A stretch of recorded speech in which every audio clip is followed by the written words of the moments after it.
السلام عليكم ورحمة الله وبركاته subax wanaagsan oo wacan aniga iyo janaalka ku caawintiya tiimanka waa idin salaameynaa meel walba aad dunida ka joogtaan aad iyo aad ayay u mahadsantihiin sida oo quruxda badan oo follow up noo dhahdeen sida oo quruxda badan noogu daawanaysiin maasha allah allah nii sharafo dad wanaagsan ayaa tihiin waa mahadsantihiin inta ku darsamatayna aad ayaa u mahadsantihiin maasha allah tabaarakallah subaxan waa idin duceynaa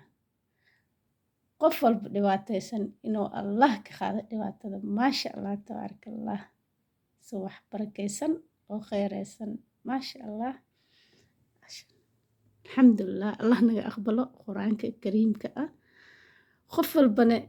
subaxii intay bixeen ama shaqada aadeen ay bismillaah dhihin qur-aanka ay bismillaah ay ku dhahdo insha allah biidnillaah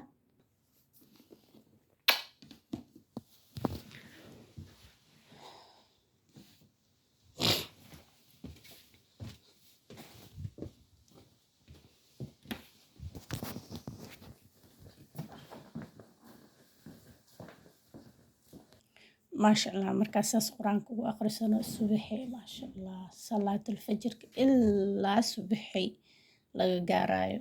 waqtiga shaqadeena saas ayaan qur-aanka u aqrisanaa saas ayaan u duceysanaynaa alxamdulilah rabbilcaalamiin hadda waxaan isku diyaarinay shaqadii aan isku diyaarinay waa bixaynaa noo soo duceey aan isku wada duceyno dhammaanteena aan isku wada duceyno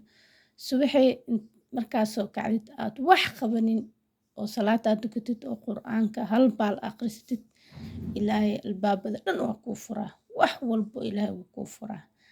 maasha allah sidaas ula socda asxaabta maasha allah fiiriye banaanka markay qoraxda soo baxayso subaxi iyo habeenkii markay qoraxda dhacayso marqabka subaxi isku mid waaye arka fiiriye maasha allah soo qurux badan tahay xaggaas meeshaas oo yellow ah qoraxda kasoo baxaysaa maasha allah subax waaye inuu subaxyan waxaa lagu kasaa shimbiraha waa qaylinooyin waa yeerayaan marqabkii dabcan shimbiro ma joogaan jaa waa kala baxeen waa kala jiifteen subaxiya soo baxaan shimbiraha maasha allah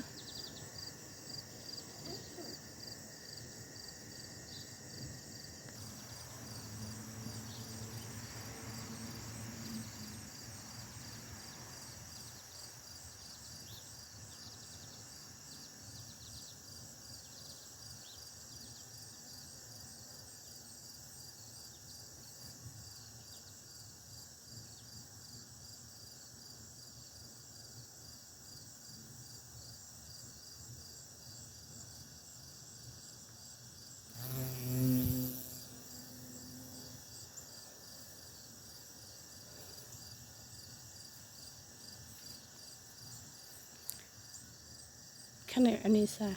waxaanay ku cunaysaa shinida